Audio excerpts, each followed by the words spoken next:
Hi. So yesterday in Kubota Fire, we were leaving off where the man had built a fire.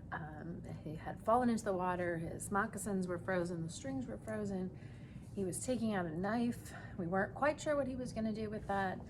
He had built this fire underneath the spruce trees, and we were thinking about what that could do, what that significance might be. And so that's where we'll pick up today. Be thinking about the relationship between the man and the dog. That's the question you're going to be answering in Google Classroom today.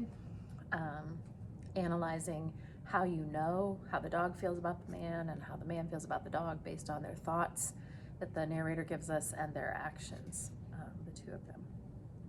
So before he could cut the strings, it happened. It was his own fault, or rather his mistake. He should not have built the fire under the spruce tree. He should have built it in the open. But it had been easier to pull the twigs from the brush and drop them directly on the fire. Now the tree under which he had done this carried a weight of snow on its boughs. No wind had blown for weeks, and each bough was fully freighted. Each time he had pulled a twig, he had communicated a slight agitation to the tree.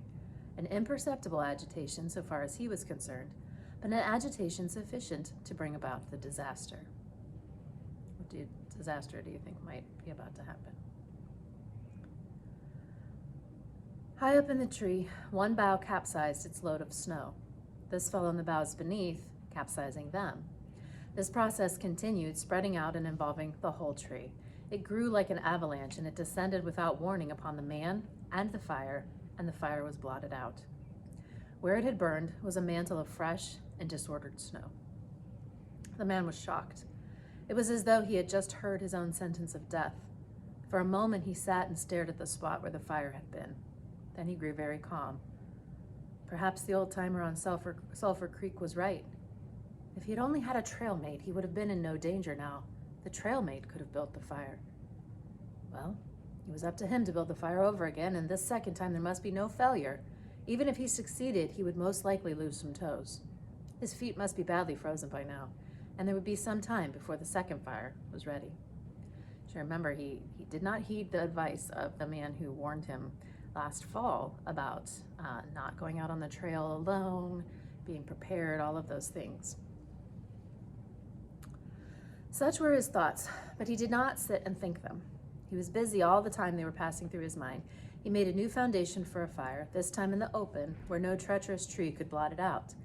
Next, he gathered dry grasses and tiny twigs from the high water flotsam.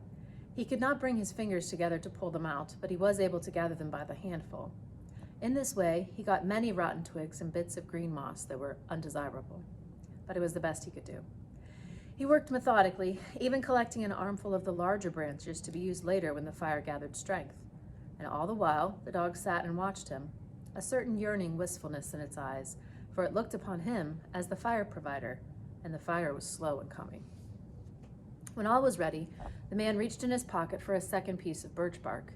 He knew the bark was there, and though he could not feel it with his fingers, he could hear its crisp rustling as he fumbled for it. Try as he would, he could not clutch hold of it, and all the time in his consciousness was the knowledge that each instant his feet were freezing. This thought tended to put him in a panic, but he fought against it and kept calm.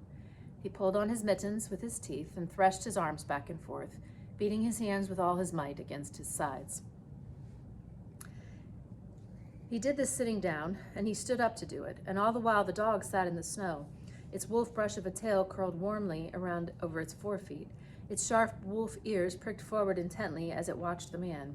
And the man, as he beat and threshed with his arms and hands, felt a great surge of envy as he regarded the creature that was warm and secure in its natural coverings.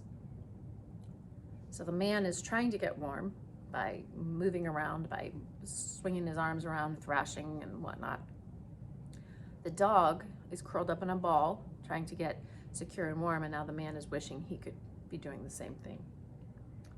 After a time, he was aware of the first faraway signals of sensation in his beaten fingers. The faint tingling grew stronger till it evolved into a stinging ache that was excruciating. It's really painful, but which the man hailed with satisfaction.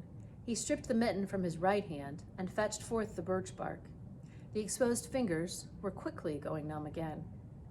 Next, he brought out his bunch of sulfur matches, but the tremendous cold had already driven the life out of his fingers. In his effort to separate one match from the others, the whole bunch fell in the snow. He tried to pick it out of the snow but failed. The dead fingers could neither touch nor clutch. He was very careful. He drove the thought of his freezing feet and nose and cheeks out of his mind, devoting his whole soul to the matches. He watched, using the sense of vision in place of that touch, and when he saw his fingers on each side of the bunch, he closed them. That is, he willed to close them. The wires were drawn and the fingers did not obey. He pulled the mitten on the right hand and beat it fiercely against his knee. Then, with both mittened hands, he scooped the bunch of matches, along with much snow, into his lap. Yet he was no better off. After some manipulation, he managed to get the bunch between the heels of his mittened hands. In this fashion, he carried to his mouth. The ice crackled and snapped when, by a violent effort, he opened his mouth. He drew the lower jaw in, curled the upper lip out of the way, and scraped the bunch with his upper teeth in order to separate a match. He succeeded in getting one, which he dropped on his lap. He was no better off. He could not pick it up.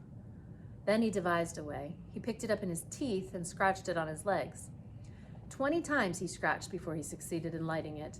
As it flamed, he held it with his teeth to the birch bark. But the burning brimstone went up his nostrils and into his lungs, causing him to cough spasmodically. The match fell into the snow and went out. The old-timer on Sulphur Creek was right, he thought in a moment of controlled despair that ensued.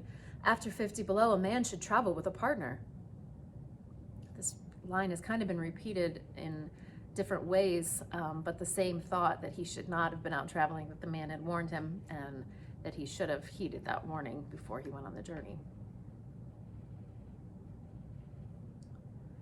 He beat his hands, but failed in exciting any sensation. Suddenly he bared both hands, removing the mittens with his teeth. He caught the whole bunch between the heels of his hands. His arm muscles, not being frozen, enabled him to press the hand heels tightly against the matches. Then he scratched the bunch along his leg. It flared into flame, 70 sulfur matches at once. There was no wind to blow them out. He kept his head to one side to escape the strangling fumes and held the blazing bunch to the birch bark. As he so held it, he became aware of sensation in his hand. His flesh was burning. He could smell it. Deep down below the surface, he could feel it. The sensation developed into pain that grew acute. And still he endured it, holding the flame of the matches clumsily to the bark that would not light readily because his own burning hands were in the way, absorbing most of the flame. Pretty gross image, but definitely a good visual. Not good isn't good, but clear. At last, when he could endure no more, he jerked his hands apart. The blazing matches fell sizzling into the snow, but the birch bark was alight. He began laying dry grasses and the tiniest twigs on the flame. He could not pick and choose, for he had to lift the fuel between the heels of his hands. Small pieces of rotten wood and green moss clung to the twigs, and he bit them off as well as he could with his teeth. He cherished the flame carefully and awkwardly. It meant life, and it must not perish. The withdrawal of blood from the surface of his body now made him begin to shiver, and he grew more awkward. A large piece of green moss fell squarely on the little fire. He tried to poke it out with his fingers, but his shivering frame made him poke too far, and he disrupted the nucleus of the little fire, the burning grasses and tiny twigs separating and scattering. He tried to poke them together again, but in spite of the tenseness of his effort, his shivering got away with him, and the twigs were hopelessly scattered. Each twig gushed a puff of smoke and went out. The fire provider had failed. As he looked apathetically about him, his eyes chanced on the dog, sitting across the ruins of the fire from him, in the snow, making restless, hunching movements, sitting across the ruins, hunching, slightly lifting one forefoot and then the other, shifting its weight back and forth on them with wistful eagerness. The sight of the dog put a wild tale into his head. What do you think his wild idea might be? That's my Dora blank. You're supposed to be talking about that right now. What do you think? He remembered the tale of the man caught in a blizzard who killed a steer and crawled inside the carcass and so was saved. He would kill the dog and bury his hands in the warm body until the numbness went out of them. Then he could build another fire. That's where we'll stop for today. You have a question in Google Classroom that you need to respond to in complete sentences. It is worth 5 points. You need to make sure you answer all the things I've asked you. I asked you to talk about the relationship between the man and the dog and what's happened so far that provides evidence of this. We've talked about this on the 2 previous days, but today you have more insight into how he views the dog and how the dog views him. So talk a little bit about that and what evidence from the text you have, and then tell what you predict will happen based on the experiences we've read about so far.